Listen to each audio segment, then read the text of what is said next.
Oh, hello mga boss, pang 3 days na namo karon. So Miyerkules nga adlaw. Grabe, moraga pa ng trabaho.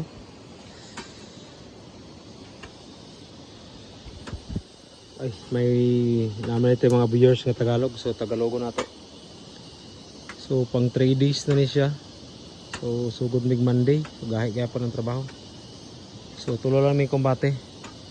So sa mga bago pa nakakuan sa akong page, sa ato diya mga Sir Idol, mga Sir Boss. So ako lang i-explain of sakto kung ano yung inani siya ka-hard. Kung ikaw mismo nga makakita ni pinagi lang ng video, makaingig ka, makapagsabi ka na nature na, normal na lang yung hukay. Pero ito papakita ko yung marker na dati nakuha ko dito sa parte na to. Itong naglinyang bato, dyan mismo nakuha ko, naka align to north, south to north. Ito yung klaseng bato. Tabi ito ng para siyang standard boxes. Ito siya nung una. Ito na trabaho, papakita ko lang. So ito, sana klaro kasi mainit. Itong parte na to, ito yung heart. Ito, heart, sorry. Ito yung C type. Ito C type at may kaunting maliit din na C dito sa gilid. Ito C, sana klaro.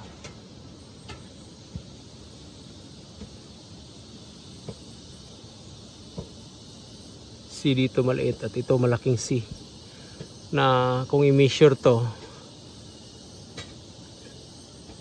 ang kapal ng C na to, ganito talagang forma ng actual. Ito yung guide sa ilalim. Kaya bali ito yung sa ibabaw ng umpisa trabaho namin. At naka slanting to 45 degree. Ito yung na-encounter to C. At yung hanapin na deposito, ito lang siya mga boss. Ukit siya na para siyang rectangle box.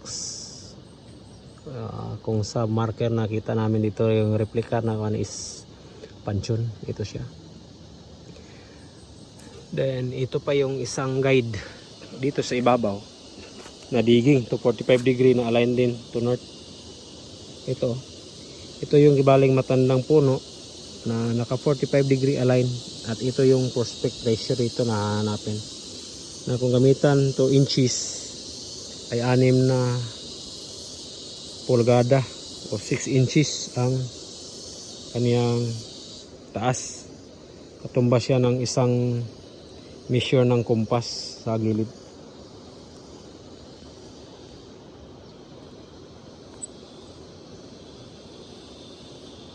So muna siya mga Sir Idol. Isang kumpas.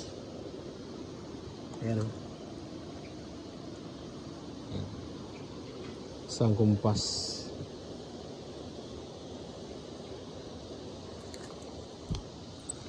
Naka-point siya sa south. South dito. North ang papunta doon. Kaya dalawang guide sa digging doon at itong ilalim. At pagbabasihan ko nakakita no ito sa mga video ko last time. Ito yung tuka niya kibale. Yung tuka niya pinutol yan. Tapos yung dito mukha siya talaga ng tao na naka-point doon sa parte ng north. North 6 degree. At ito yung C type na nakaturo yung curve niya pababa. Papakita ko siya sa inyo dito. Sa mga discompare, may video ko, naka-playlist yung video ko na ganito, naka-align talaga sa south to north. Ito na yung sinasabi ko. Nakita natin yung guide. Kaya di pwedeng gawa natin to. Sinasabi natin. Dahil actual to actual yung basa natin. Stone map to actual. So ayan, nakita ng guide natin na formang C. So pareho doon sa pinakita ko sa inyong marka. Ayan. Pareho. Ayan siya.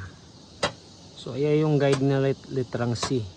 So nang mininsure ko yan, yung C, yung sa gitna papunta doon sa sinasabi kong pansyon or box type.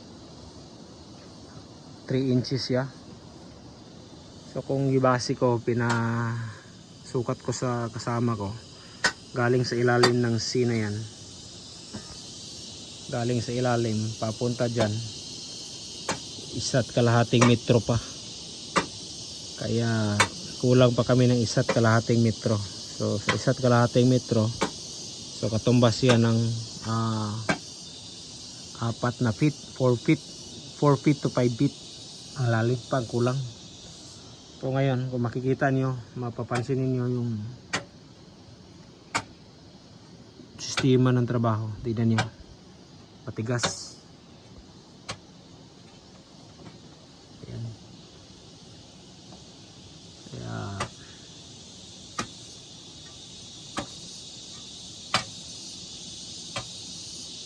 na butas-butas na nga yung gloves namin. So pag bakante, bili na ulit kami sa lungsod ng gloves. Ano gusto mo gloves, Mac? Gloves sa mananabang? Yung ba? Guwantes sa mananabang, Mac ba? Ha? Kaya yan siya mga boss. 1.5 metro pa kami. Ayan, tingnan nyo, nadudurog lang yung nakukuha namin na mga bato. Sobrang tigas. Oras namin ngayon pasado 11:30 na. At paunti-unti na lang to, tutulo na yung singot na paambon kay Makmak. Pwede na to, tatawag na to na kainan na. Yan yung signal niya. So balik tayo sa sa update sa site natin. Ito siya.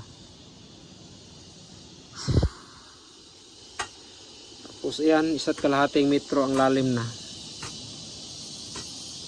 Parang galing sa Monday, katatlong araw ngayon. Parang 2 dangkal lang yung namin na panahukay pa ilalim. Sobra talaga, tigas. Di pwede magagamit kami ng jackhammer, maso dito mga boss, kasi bawal magingay dito, baka mabulabog kami.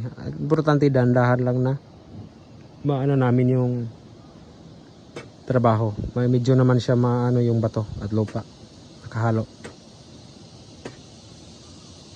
Diyan aparte, kung pupunta kami dyan, madidikoy na kami dyan, kasi ang pinapakita dun sa marka, ilalim talaga ng C. Kaya yan talaga mismo yung guide, nakasulid pattern siya.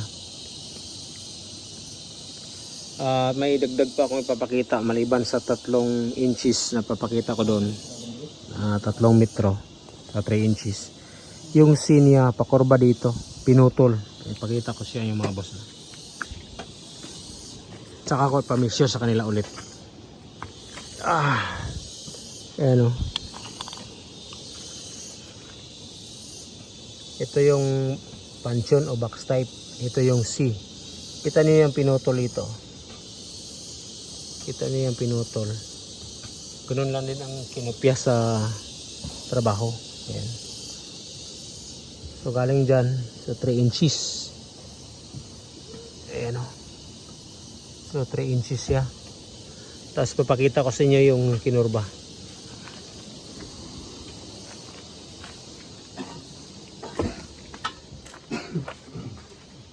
Max, sok dito Max sa bara, Max. 1 meter, Max, sa bara. Sok na raw. Wala ra. Ay, kana laging taas. Ay, ipabuot ang bara. O, kana, mana siya. 1 meter. Okay. Sok na ilalim sa kon. Ilalim ano yung C. Ilalim sa C, sok na. Ala. Dito sa tunga-tunga. Tunga sa C ba? Amang sini mo de. Daan naman. Diba? Oh. Oh, muna siya ang abot. So, dito sa ubos dayon. Ano? Pila na? Ha? Magduwa. hapit magduha ipatindog pod para di mo makita kung imo ipa slanting mo na sa hapit magduha. So nalantay mga 4 feet lagi siya ang kalam kulang 3 to 4 feet i-advance nato to 5. So muna siya kita nato mga boss slanting ba ya di ba hapit magduha no oh Is kadangaw. kulang. So muna siya tong inani siya ka hard. So katong kuha ng baraloid. Ito yung kosi nga giputol siya paabot din yung giporma siya is na giputol siya din yung mga boss. Pag putol niya wala yung continue nga solid. Now, giputol siya. Una giparehag siya dito sa mapa sa ibabaw. Nga dinhin nato nakuha ani nga parte. Nga naka-align siya sa south to north. So, di mabase na masasabing gawa-gawa natin to at nasa sa inyo yan mga boss. Mga naniniwala, so approve kayo dyan. Sa mga ayaw makinig at ayaw matuto at kontra sa para natin, so dislike naman kayo dyan, comment naman kayo dyan pababa para masilbing halimbawa kayo sa mga kaingutan ninyo dyan. Ba, sakto ba? Ingat gid sila kung kwan di sila kasabot o di sila gusto malabuan ilang mga abilidad. Og sa comment pa hangtod karon waway lang gyapon natural anang wag ilisan ako ngalan gawas ko ang apelyido kung mamatay ta usab gid atong birthday di ba?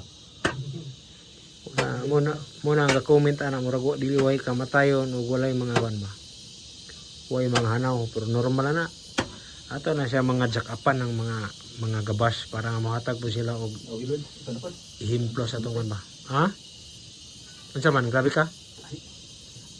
So reklamo na si Makmak siya mo pinakakusgan na ni. Makmak.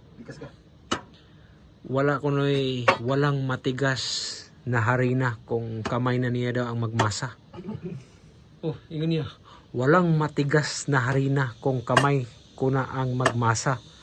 Dahil karon kay ihangga o kay ukayon kay batuman.